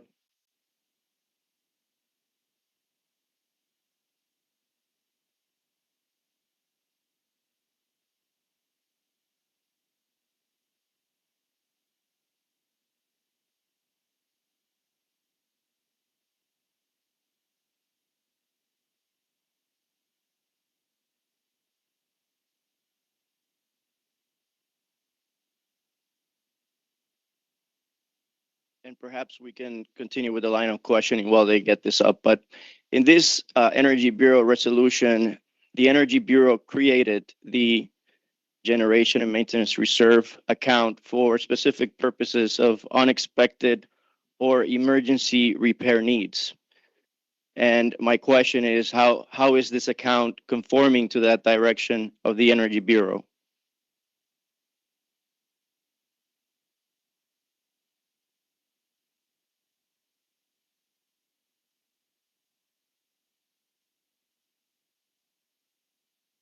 Ricardo Bayens for the record. You mentioned a resolution from the December 2025?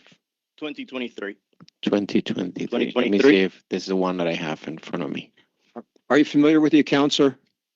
I don't know The- if you need the order, unless you need the order to remind you what you're doing with the account. The question is, how is it going? Is the account serving a purpose? Is it, and how are you using it? Is that your question? Oh, well, with all due respect, it was a different question. He Okay. made reference, but if that is the question, well, yes, we, as he answered, the uses have been, for example, cutting the grass, how do I say that? I'm sorry. Items here for the record. A lot of the uses are a lot of the maintenance activities to do boiler repairs. We need the scaffolding to get to the pipes. We have to, once we repair the pipes, we got to put the installation back on. So those are all services that we need. We have tube leaks. We have to get contractors to come in to help with the tubes, depending on if our team can handle it, depending on the size of the issue. When it comes to doing repairs on motors and pumps or some electrical equipment that the team can't handle, we got to get the outside services, and we've been running through that because of a lot of it stems from the way that the machines are conditioned right now. They're in poor shape, so they need a lot more attention from some outside services to do that. We can, as a company, could control. Right. So once we start to mitigate some of that, maybe we could start easing up on some of these professional services. But until then, with the current state that's what the requirement is asking for. Okay, and I just want to understand, when it was created by the Energy Bureau, it was for unexpected and emergency repair needs. It appears that when you represent in your schedules that it was previously known as the GMR, what I want to understand is it the GMR or is it a separate account? Has it been That's a Maria. repurposed? As I said, Ricardo Bayens, to answer that question, that's an interpretation of the resolution. I don't have it in front of me, so you're going to have to let me find it. Please, yes, take your time.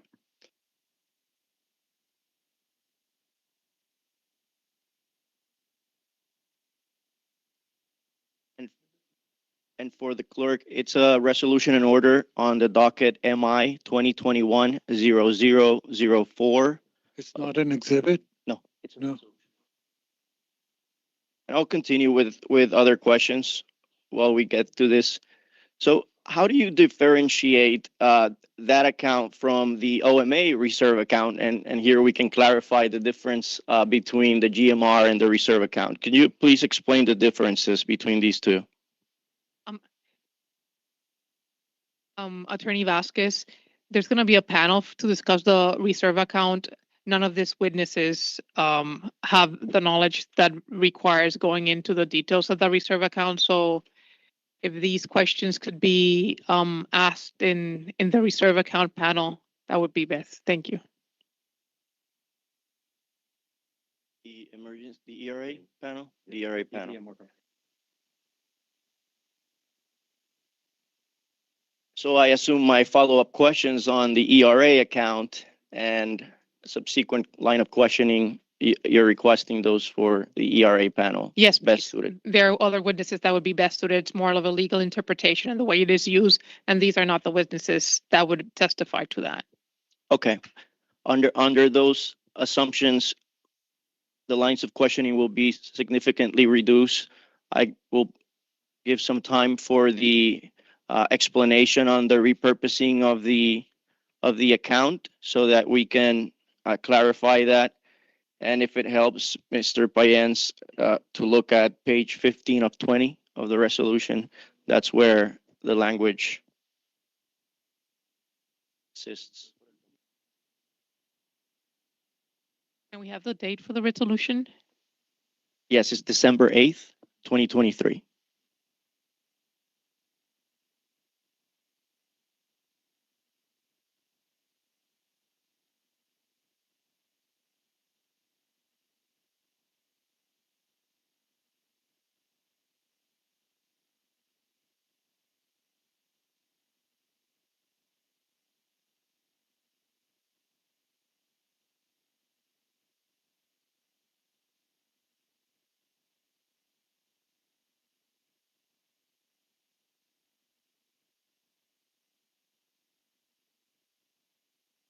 Thank you, clerk. It's page 15 of 20.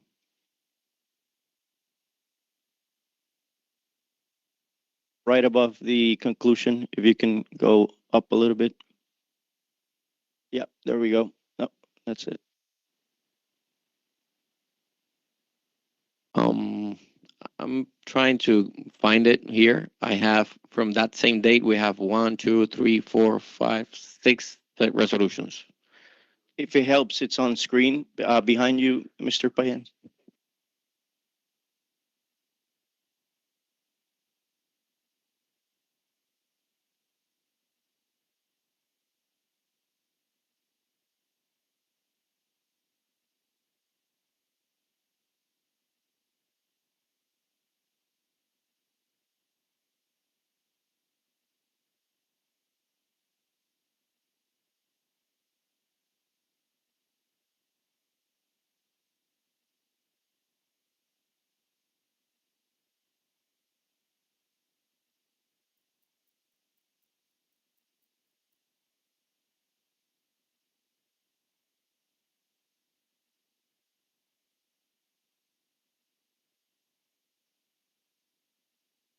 Okay, so you mean you're referring to the line that says this reserve will be made available to Genera for an expected or emergency?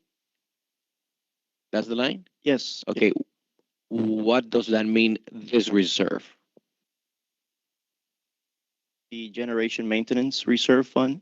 I'll start with all due respect. I'm under oath. I cannot, answer to that if I'm not reading. That's what you're saying, and I don't have any reason to, go against your work, but I'll have to read it. That's fine if we can get an answer from Genera at a later time.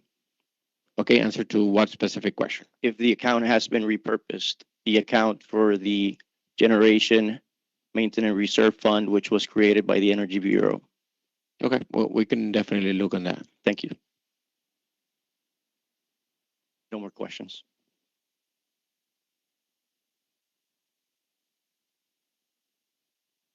Sorry for that confusion, Mr. Payens. That's on us. And we'll look forward to seeing you in the panel on the emergency reserve account, which really is about, in part, rationalizing the multiplicity of these accounts and making sure that there aren't more that we need, that there aren't more than what we need, and that the rules are clear about what to use for what, and that all needs are covered in one way or another without duplication, without unnecessary record keeping is the overall purpose. And we look forward to having you at that time. And of course, Ms. Sanchez-Bras and everybody else. Understood, sir. Okay, thank you. If I may, this Commissioner Ramos, if I may provide a little clarity on this, I believe this is for fiscal year 2024 budget, and essentially the Bureau in that fiscal year approved a series of enemy projects, and we had a surplus of cash or money that was not assigned to any one particular line enemy project, and that's essentially a line item, an enemy line item, not attached to any particular project, and it was the term that was the name that was given to that particular line. So it doesn't mean that Genera has a generation maintenance reserve fund, but since this year's budget is essentially last year's budget with certain amendments, I presume the question is if Genera has that amount as a reserve on the enemy projects. So that's maybe that would help you, Attorney Vallens.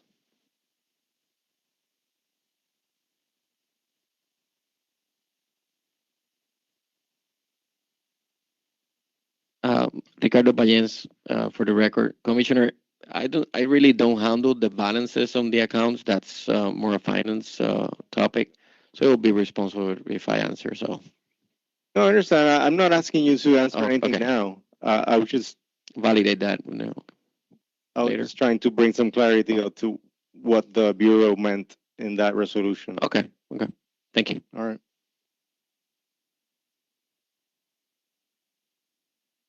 Is there any cross-examination on this topic, knowing that we're going to come back to it at some point in December? Go ahead, sir. Yeah, so I did have cross-examination on this topic. I mean, there was a topic on the agenda here titled Need for and Use of OMA's Generation Maintenance Reserve Account. So that's what I prepared, but it sounds like we're not doing that. And then I just want to make sure that I will have an opportunity also to ask about Genera Exhibit 904 that was produced today in the forthcoming panel. Yeah, now let me separate those issues for a second, starting with 904. Which is about the reserve account. Okay. It's from Ms. Bross. But then there was also a discussion earlier today about, Genera had produced these documents today and wanted us to ask about them. So I'm just trying to reconcile those two. So I'm a step behind References. you. The documents that you're talking about are documents relating to the reserve account?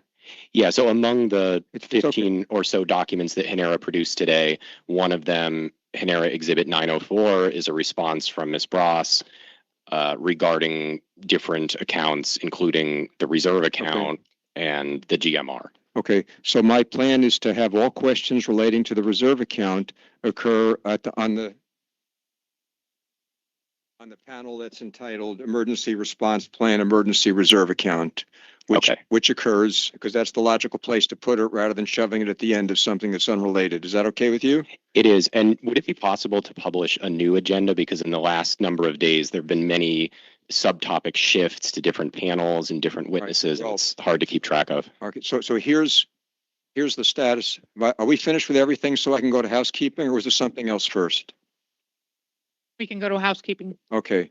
Well, just so I say this on the record, so I spoke at the break with Mr. Sosa, and he said the fuel department budget topic would be pushed to conflicts. So I did have some on that, but I'll hold it for that panel. So that would be another agenda change. Right. So I will confess that what's public and what I have in my computer are now two different things, but I have been keeping track of it, I think. So let me take a moment to tell you where that stands. Everybody with me? First of all, the official panel by panel calendar has not changed since I circulated 50 copies of it yesterday. And I don't expect it will change. So there's that. Yeah, sorry, I was referring to the agenda. I'm coming to that. With respect to the 28-page agenda, I have a copy right now that I have redlined with every single one of these items, except the one that we just decided. Which I just put it in my notes, but I wasn't fast enough to redline the 28-pager. Okay, so after I check it this evening or tomorrow, I will send out to everybody a revised version of the 28-page, which I think probably 30 pages, agenda that has that has what I hope will be every one of these moved topics to somewhere. And remember, some of them are moving to unrelated panels merely because the panelist at issue happens to be present then. And what I have done is always put that redlined item at the end, but that doesn't mean it'll come at the end if we end up having some kind of panelist, timing issue, in which then you can keep track of the list and everybody will be informed. Everybody with me on that? and I will take care of that by noon tomorrow. Everybody with me on that? Everybody okay? And in fact, thank you for that. This is exactly the kind of reminders I always need, because sometimes I will fall behind. All right. Now, other matters, give me a second, please. Thank you for everybody's patience. Thank you, Mr. Sosa, for handling, you know, 3 days of intense questioning and doing all that preparation. And thank you, panelists, for the work that you do and for being here and being so attentive and responsive to these many questions and so knowledgeable. I've been floored by, I'm not saying I agree or disagree, I'm just been very, very appreciative of the quality of the answers and the care. All right. Second, please. Okay.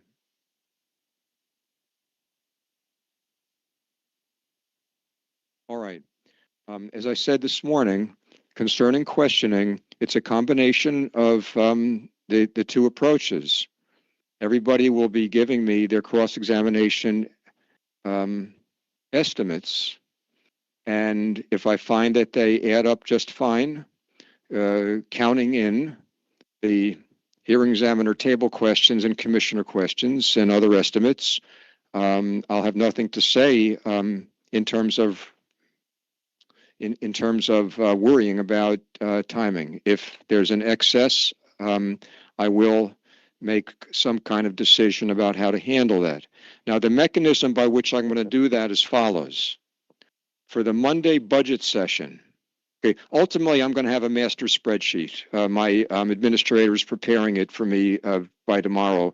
Ultimately, not counting Monday on budget, I will have a master spreadsheet which has every single one of the topics and subtopics where as a line item, and there'll be columns, and you will put in your numbers. And I'm trying to see if I can make that a document that everybody has access to. If not, you'll do it on your own and send it to me, and I'll just compile it all. And what I want to do is make sure I give you the information you need at least 4 or 5 days before the panel. Okay, that is what I can commit to. What I can't commit to that for Monday, because Monday is not 4 days away. So what I want to ask you to do is get to me by noon tomorrow. I'm saying noon tomorrow so that I can get the answer to everybody so they can make plans on Sunday. So get me by noon tomorrow your estimates for each of the specific items on the budget agenda. Everybody with me? That way I can, you know, make it, I can get it all together and get everybody noticed by the end of the day Saturday, and you have the maximum amount of time. Or you could do it tonight. But all right, Mr. Brady, what? Because I'm trying to make this work best for Monday, and that will be our test, sir. Yeah, I just want to make sure we avoid a procedural argument here, especially when Ms. Mercado rejoins us. And that is, if I don't give you an estimate beforehand, but I have a question based on something that's said in response to PREP consultants questioning, that I can still ask those follow-up questions. Yeah, that's right. I'm pretty, you know, it may not look that way, but I'm really pretty loose about this kind of thing because I work for them and they need the information. So yeah, well, I'm not going to entertain any objections that somebody is asking for something out of line from what they predicted. We're all, like I said, this is a common, this is the commons, our time together, and everybody's rational behavior needs to align with the public interest here, and we'll be fine. And that includes no unnecessary objections. And don't blame it on Ms. Mercado. She's been very, okay, that wasn't fair any more than, all right, don't finish that sentence. Okay, everybody clear on what's going on? I would like for your items for Monday by noon on Saturday, so I can get you a total picture mid-afternoon on Saturday, and you have the maximum time I can give you. And we'll review the situation at the end of Monday. But after that, we'll proceed by spreadsheet. Yes, ma'am. Okay. All right. Yes, sir. Yes, sir. Jan Albino on behalf into your microphone, louder, please. Jan Albino on behalf of Luma. Sir. Is this change in dynamic for the agenda going to be issued by a formal order? So we have like a sense of. You mean this procedure? This procedure that I'm now laying out? Yeah. If it helps, I'll put it in an order. We'd appreciate that. Right. Thank you. Yeah. Now the order will go out by email sometime during the weekend, but it won't be official until Secretary Seda takes care of it. So I will do that. You know, I've generally been good about that, trying to avoid it when I don't have to do it. But I appreciate that. Thank you. Is that it? Another housekeeping. Well, can I finish my list first? Of course. Okay. Apologies. All right. That's number one. Number two. This is not housekeeping. This is substantive. I've said this once or twice during some of our remote meetings, which were in another era. With respect to Mr. Balbis and Dr. Terzic, I continue to have difficulty reconciling their views about budget, in particular, their view that there should not be a bureau-controlled budget process that requires bureau approval of budget items. I continue to have difficulty reconciling that position. This is just me speaking now. I have difficulty reconciling that position with the Puerto Rico realities. I read their documents several times, and I wonder, do they think we are in an IOU environment where the utilities treasury absorbs differences between approved spending and actual spending, because we are not. And I don't want to spend XX hours trying to explain to them what's different here. I would like, and I'm not going to sort of make them withdraw their testimony. It's not my business, but it's going to be a much more productive discussion if the discussion is about what they recommend for the unique Puerto Rico environment. Now, I will go back and read it all again to make sure I haven't left something out, but that was my reaction this first, second, and third time I read their documents, and that's what I want to ask them about. There will be other topics, of course, so I'm saying that ahead so you can brief them. Who am I looking at? Oh, yes, Luma, okay? We'll take it into consideration. Okay, well, I know, and it's not like I haven't mentioned it before. Okay, next. With respect to Tuesday, I do ask us to come back, because I understand from Mr. Guy Mazza that his stuff could take the full 6 hours. That's before we start talking about the cross. Okay, now I don't know if I haven't gone over his questions yet, but we are going to plan for Tuesday. And also on Tuesday.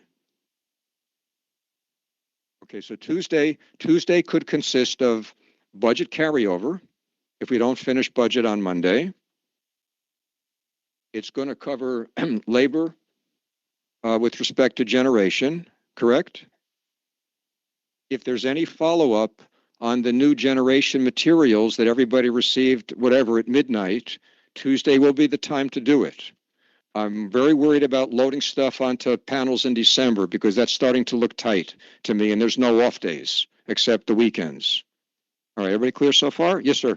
Just one clarification. As mentioned earlier, we're moving the GMR, ERA, all that, and one of the materials produced was related to that. So I'll still be able to question on that at the ERA panel, right? That's right. That's right. And you just keep track of that and make sure I stay on track, and we'll be doing great together, you and me, Mr. Brady, okay? Also, a possibility on Tuesday would be our consultant, Courtney Lane, questioning Mr. Burgermeister on retail wheeling.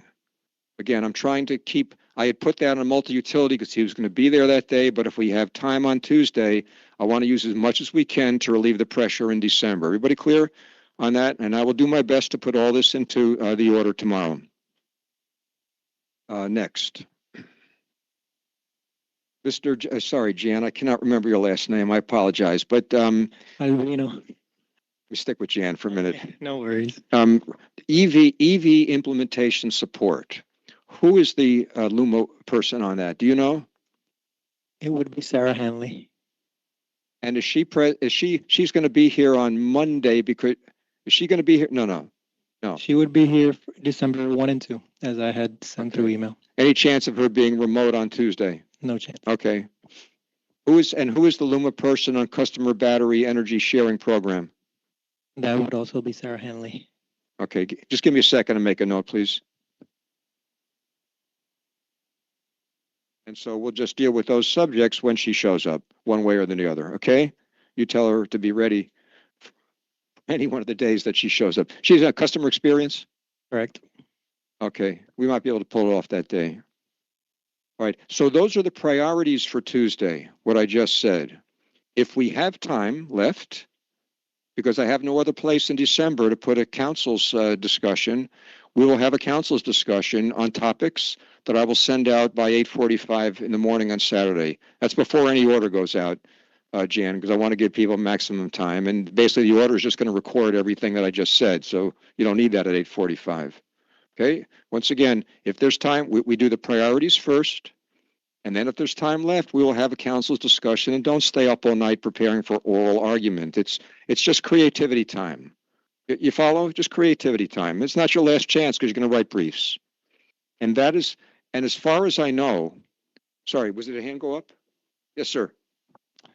Thank you, Mr. Hempling. William Natpany. Just a suggestion to you, and you can reject or accept as you see fit, but to the extent you don't have time, or you might not want to do the council discussion on Tuesday, I would also suggest that discussion may not be evidence, and you may be able to do it either in the form of a conference call after the 19th, Yeah. or in our briefs. But those Yeah. are other options for you to respectfully consider. Yeah, thanks. Yeah, I mean, the point is it can all go into briefs, but I like to, sometimes people can learn from each other as they talk, and we're all going to live with each other when this is done. So, Or a conference yeah, call. got You it. do it that way too. Yeah. Assuming I don't have to work on a 500-page decision instead, right? Okay. Understood. Does anybody know of anything that has been undecided by me that is missing? Because those reminders help, and right now I have nothing on my list of things to do. Well, no orders to issue that are outstanding. I have one more. The Bureau, not me, the Bureau received from Luma last week a motion to and a proposal. I step back. Remember pensions? Remember per KWH? Remember the provisional rate order, which the commission said as soon as possible, convert prospectively and retroactively the per KWH pension charge to a fixed charge. Okay, last week, I think it was around Friday, the Bureau received the proposal from Luma. Everybody with me? Okay, that proposal is going to be replaced. And the most recent information I have from Ms. Mercado, again, nobody does any substance on these things, is that some conversations are still occurring about that. So the point is, don't be writing any responses to that document because there's going to be a replacement for it. And that is information I'm sharing because I have it. And now is, yes, ma'am. Yes, we were also going to talk about a timeline to submit revised schedules for any federal funding that's becoming available. Is that something you wanted to talk about now or later? Go ahead, keep talking. Yeah, because you were telling you would like the less revisions possible. So Revisions to what? to the schedules of the revenue requirement. We were talking earlier. Yes. Well, do we have any information now about the right timing on that, or we just keep that on our list to pay attention to? We can keep that on our list. Yeah. Well, I'll tell you what, every Friday afternoon, let's review and ask what's the right time to have some final definition of what the revenue requirement is. How about this? Before the revenue requirement panel. Let's not that I expect the revenue requirement panel actually to talk about those numbers, and I'll clarify that well before that panel, but that might be a nice way to think about it. Mid-December, the commissioners probably ought to know what it is that we're talking about here. Okay, so you just remind me, Ms. Vasquez, every Friday. I will. Okay? Anything else that anybody wants to discuss? Commissioners, anything? Of Jan? Yes. Please. Jan Albino for the record on behalf of Luma. A minor housekeeping matter. Today was the deadline is the deadline for comments or objections to the official notice documents. Luma would I'm sorry, comments or objections to what, sir? The administrative or official notice documents on the Axiom platform. I think it was the pre-hearing conference held on November 7th. Okay, and what is your question? Luma respectfully requests a brief extension until next Tuesday, November 25th. Okay, remind me, what is this about? Objections to what? Objections or comments to documents uploaded for administrative or official. Okay, let me remind myself so I have it in my head. In other words, I have said that unless there's an objection to any of the exhibits that are on there, those exhibits are admitted as evidence, and I gave people a deadline. Is that what we're talking about? We're speaking about the official notice documents. Maybe council. Oh, the administrative notice document. Correct. Yeah, you can have till Tuesday. Okay, thank you very much. That's a question? Yes, it was. Okay. We would like that extension as well. No, it's for everybody. Okay. Give out differential extensions, okay? Thank you. But I also have a deadline for comments on the federal funds panel, but that's like an hour from now. Okay, and I received one from Mr. Brady. And if you have nothing better to do in the next hour, I mean, you can take till tomorrow. You can take till tonight. All right, I won't look at it till tomorrow. Okay, and that's not binding. I don't owe anybody any due process. I just like your creative ideas. Okay. There was also a deadline for objecting to ROIs going into evidence, but I think that deadline has passed. Am I correct about that? Somebody knows more than I do around here. Ms. Vasquez? Yes, that the line has All right. passed. Well, like I said, if there was no objection, it's admitted. Oh, I know, but there's that out. But Ms. Mercado, Jan, had sent me 3 objections to something related to CESA, where the objection was legal in nature. It looked pretty straightforward. I'm not saying how I'll rule, but she asked for a little bit extra time, and I think we're just about at the end of that time that she asked for. So just check in, okay, and make sure I have this covered by tomorrow, because I want to get things. I'll forget things if I don't get them done. Are we all set then? Anything else? Everybody have a nice day today. Have we got weekend plans? All right. Thank you very much. Get some rest. Enjoy, and we'll see you on Monday. Thank you.